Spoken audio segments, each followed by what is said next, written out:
आज बड़ी तादाद में शहर के और आसपास के पत्रकार साथी पहुंचे हैं और सबने एक स्वर में एक संगठन की ताकत के साथ पत्रकारों की आवाज बुलंद की है।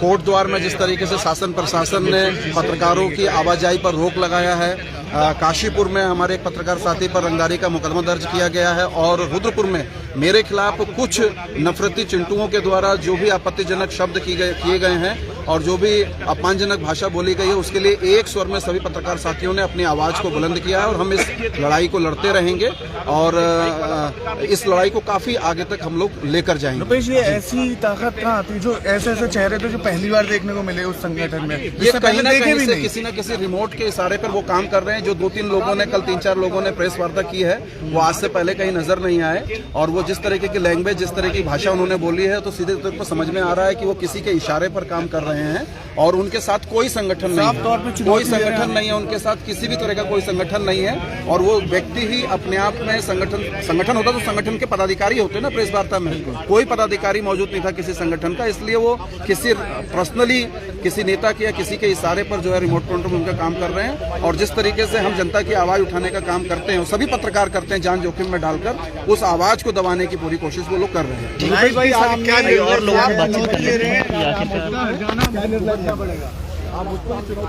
जी राजू भैया, आकाश भैया, क्या कुछ कहना चाहेंगे जो आज पत्रकारों की जो बैठक हुई है? थोड़ा सा चलिए, तो लगातार बातचीत की जा रही है। पत्रकार एक है रमेश भाई के साथ और बिल्कुल डट के मुकाबला किया जाएगा, यही मेरा सबसे अनुरोध है। ठीक है, आइए कंचन भाई, हम अपनी अभिव्यक्ति को संविधान के दायरे में सनातनी कह रहे हैं, कट्टर हिंदू कह रहे हैं। लगातार कई सारे जो पत्रकार हैं वो यहाँ पर पहुंचे थे। कंचन वर्मा जी हमारे साथ हैं। जी भैया, क्या कुछ कहेंगे इस बैठक के, क्या निर्णय निकल कर आया अब तक और क्या लोगों की जो है बात सामने? देखिए, जिस तरीके से चैलेंज किया गया है कुछ लोगों द्वारा रुपेश जी को, वो एक गलत तरीका है और बहुत ही ऐसा तरीका जिसको लोकतंत्र में आज़ादी नहीं है। जिन शब्दों का इस्तेमाल किया गया है वो शब्द कहीं तक जायज़ नहीं है। जिन लोगों ने भी इन शब्दों का इस्तेमाल किया है वो सार्वजनिक रूप से माफ़ी मांगे और जो वो कर रहे हैं, जो वो नफरत फैलाने का काम कर रहे हैं, उस नफरत को रोकें, क्योंकि ये रुद्रपुर एक शांति प्रिय इलाका है। इसको नफरत के जाल में, नफरत के ओर ना धकेलें, यही मेरा निवेदन है। कंचन भाई, रुपेश भाई के साथ ही जो काशीपुर में हिमांशु ठाकुर पत्रकार हैं, उनके खिलाफ जो मुकदमा हो रहा है, ऑडियो मैंने देखी ठीक से, कहीं भी उन्होंने पैसे की एक बार भी बात नहीं की और मुकदमा लिख दिया जा रहा है, उसको किस प्रकार? देखिए, सबसे आसान है मुकदमा दर्ज कर देना और मुकदमा रंगदारी का दर्ज कर देना। हिमांशु ठाकुर उसमें कहीं भी पैसे मांगते हुए नहीं दिख रहे हैं और ना ही उनकी बोली कोई ऐसी सुनाई दे रही है। तो इसलिए मैं चाहूंगा कि पुलिस प्रशासन उसकी सत्यता की जांच करे और अगर गलत तरीके से ये मुकदमा लिखाया गया है तो मुकदमा लिखाने वाले पर भी सख्त कार्रवाई होनी चाहिए। लगातार जिले में जो पत्रकार हैं उनके खिलाफ कहीं ना कहीं कार्रवाई की जा रही है और मुकदमा दर्ज हो रहा है, तो उस पर पूरी तरीके से जो है ध्यान देना चाहिए। और बड़ी बात है कि लगातार जो है लोगों को एक मैसेज देखा था कि रुपेश भाई ने डाला था कि जैसे सिटी क्लब में 2 बजे बाद बैठे थे, हालांकि उसकी जानकारी थी नहीं क्या मामला क्या नहीं, लेकिन जैसे मैंने सोशल मीडिया में और फेसबुक में देखा कि हमारे सारे पत्रकार साथी इकट्ठा हैं और फ़ौरन ऑफिस से उठ के आया, तो यहाँ जो पता चला कि रुपेश भाई ने कोई खबर को प्रकाशित किया था, उसमें कोई बजरंग दल के लोगों ने प्रेस वार्ता कर रुपेश भाई पर कटाक्ष किया था।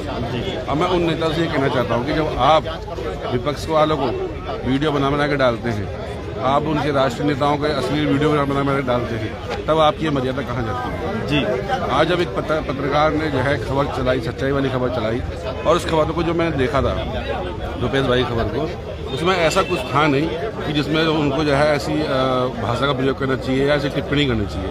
उन्होंने संदेश देने की कोशिश की कि समाज को आप बांटोगे तो हमारी आने वाली नस्लें उसे काटेंगी।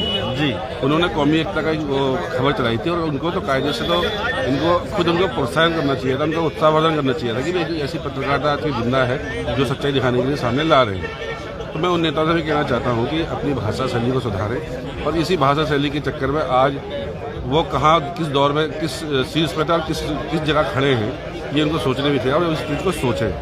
जी।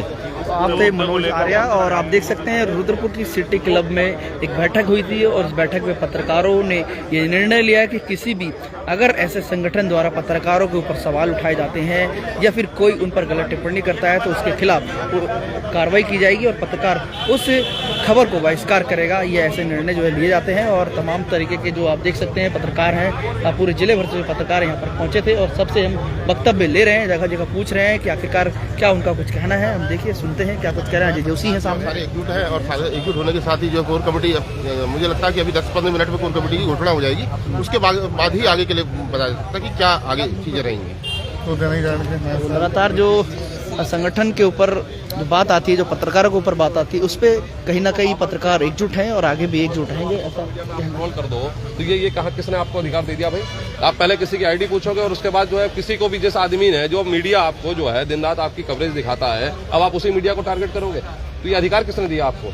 आपको तो जैसे जैसे आप अपनी मनमानी करते जा रहे हो, आपको लोगों को बढ़ावा मिलता जा रहा है। अब आप पहले किसी को भी राह चलते आदमी को टारगेट करते थे, अब आप जो समाज को आईना दिखाता है मीडिया, अब आप मीडिया को टारगेट कर रहे हो। तो उसी बात को लेकर के जो है उन्होंने तमाम तरह के जो शब्दों का इस्तेमाल किया, जो सामाजिक जो क्षति पहुंचाने की कोशिश की गई है अनसुनी आवाज के जो पत्रकार हैं, संपादक है रुपेश कुमार सिंह को, उसको लेकर के पत्रकारों में आक्रोश है। उसको लेकर के यहाँ सब इकट्ठा हुए हैं, 5-6 लोगों की कमेटी बनी है अभी और जो वो आगे की जो भी कार्रवाई है उसको लेकर के जो है अभी सारी चीजें तय होंगी।